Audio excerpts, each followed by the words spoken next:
Right, are you a personal trainer? Let me tell you a little bit about me, okay? So personal training now since the age of 18, okay? And in my prime, I did pretty well. I mean, the most I ever earned just doing one-to-one before I bought gyms, okay? About 86 grand a year just doing sessions. So that was £45 a session, 40 sessions as a bare minimum a week. That's 1,800 quid. Times by 4 over a month, 7,200, you get the score, okay? So I know a thing or two about getting clients, and that is what I am here to do, okay?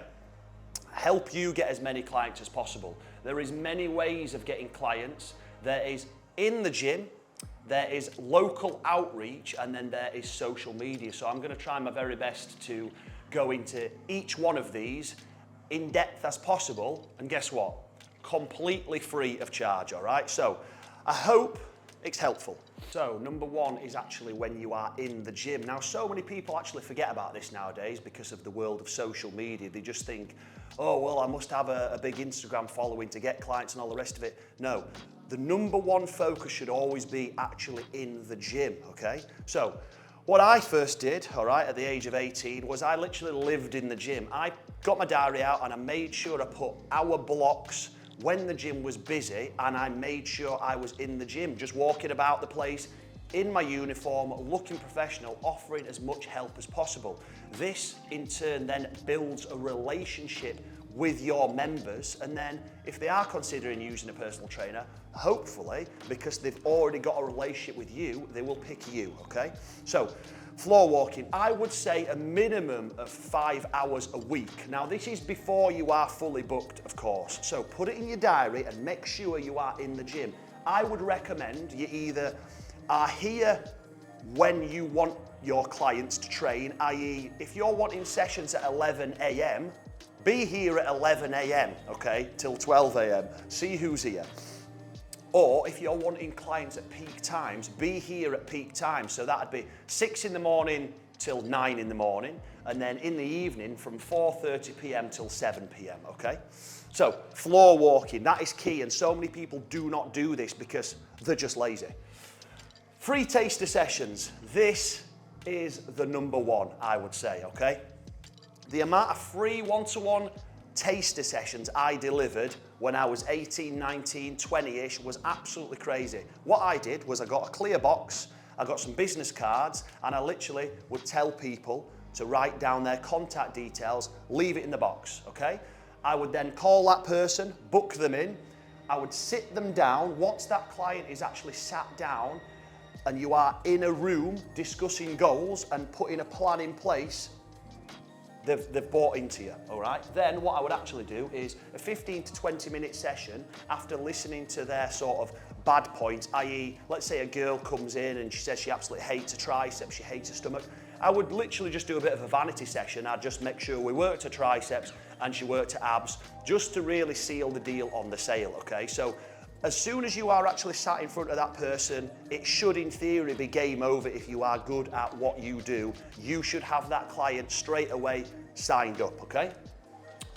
This is another one. If your gym offers classes, actually get in front of members on a class floor is key, because then they are getting a little bit of a taste of what you're about, what your personality's like, and that then gives them an opportunity to buy into you. So at the start of a class, obviously introduce yourself, say what you specialise in, so if it's transformations, if it's rehab, if it's dietary, whatever it is, okay?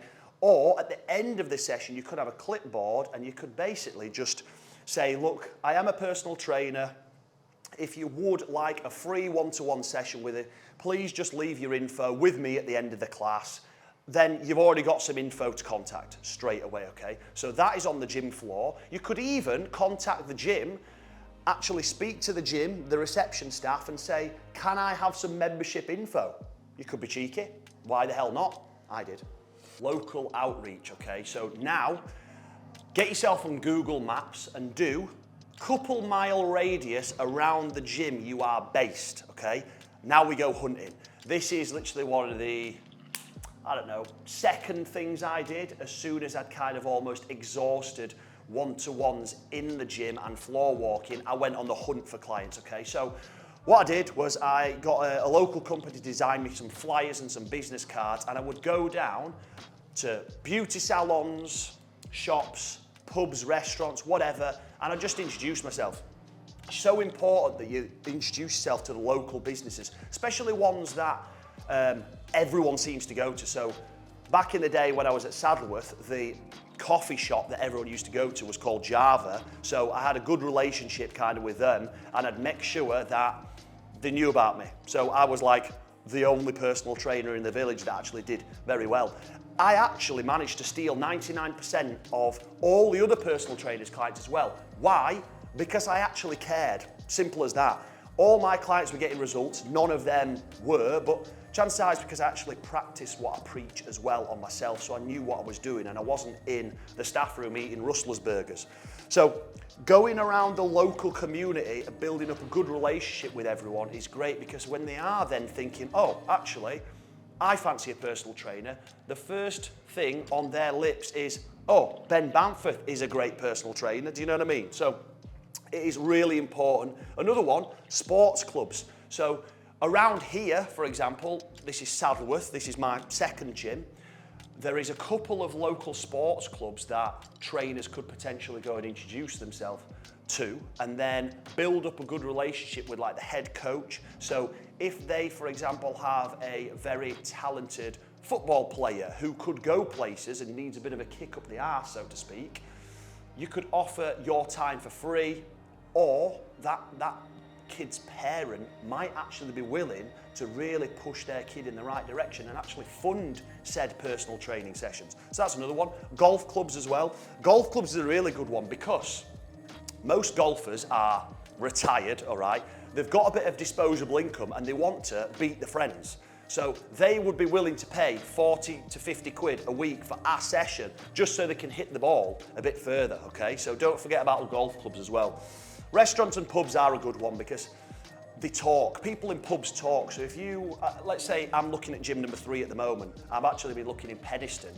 The first thing I did was go to a nice restaurant and pub, and I spoke to the guy behind there, and I basically said, look, is there any nice gyms around here? I was kind of getting the feelers out, basically just to see if there was actually a need for a gym in the area. So same, if I was local, I might go somewhere like the White Hart that's local to Saddleworth. I'd introduce myself to some of the top managers there, because they're speaking to so many people, they really are. I mean, God, might even offer a free transformation for one of them, because think how many men and women are going to be at that bar looking at that person. If all of a sudden that person's lost a stone, is looking amazing, they're going to start a conversation, aren't they, okay? So do not forget about going and doing some homework and going local, putting some hard work in, handing out some flyers and building up good relationships so everyone thinks of you when they think personal trainer. Right, online. Everybody seems to be going down this route first. I personally think that is a big mistake. Only once you have exhausted every single resource locally and in the gym should you then be pushing online, unless you want to just go online coaching, which I think is a bad idea because I think that'll be one of the first things to actually go. Let's say your one-to-one is your cake. Your online PT is your cherry on the top. Do not forget about the bloody cake, okay? So, Facebook. I honestly got so many of my clients from Facebook alone because kids are on Instagram, I believe, all right? Facebook, you'll find that Facebook's been one of like the first social media platform. People like your mum, your uncle, your auntie, the ones with disposable income have Facebook. They do not have time for Instagram, okay? So don't forget about Facebook. I literally must have got tens and tens of thousands of pounds from Facebook because I got so many one-to-ones off the back of Facebook, all right? So don't forget about that. I would prioritize that over Instagram any day, okay? Instagram, of course, very good. Make sure when you are posting, you're actually giving people free content because they must buy into you as a personal trainer. You cannot expect them to come and ask for you to train them if they haven't bought into you as a person. So that means providing a lot of content.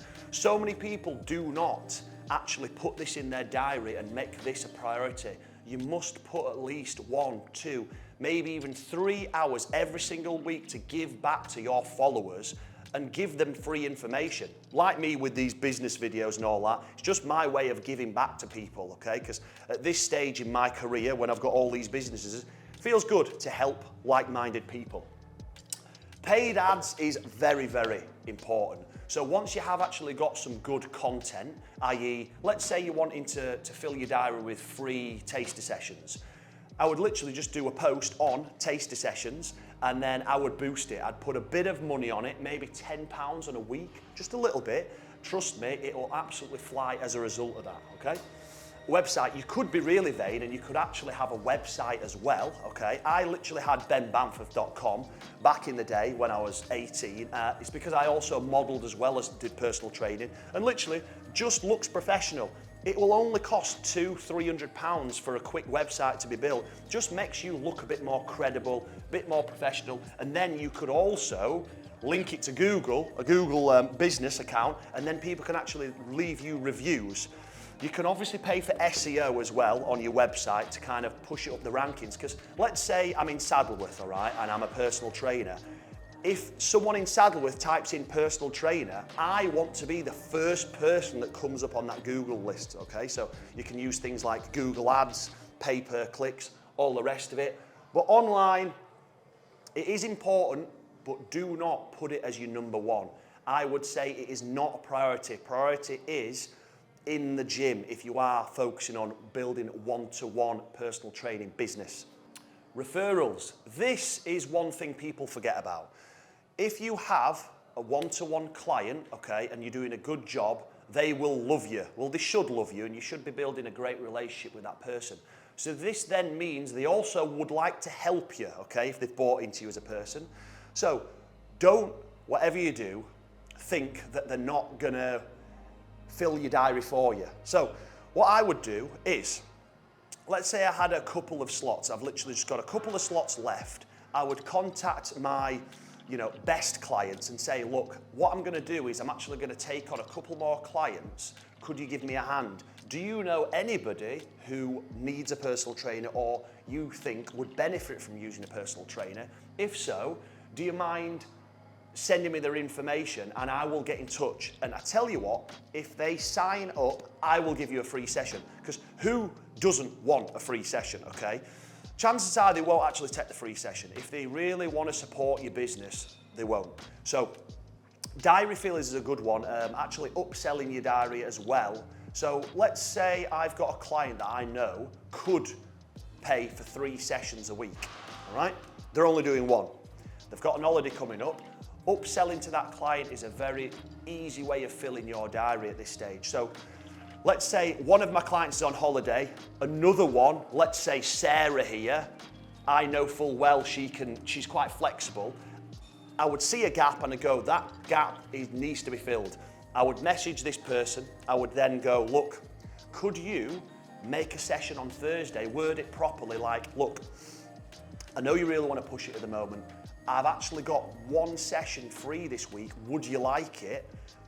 Of course they're going to say yes. So don't forget about that as well when you are actually looking at your current list of clients, doing these referrals. Before you actually start taking on too many clients, make sure that each one is doing as many sessions as they want to do. Because if you don't ask them and you just suggest, oh, let's just do 1 session a week, you never know. They might actually want to get 2 in, but you've not even given them the option.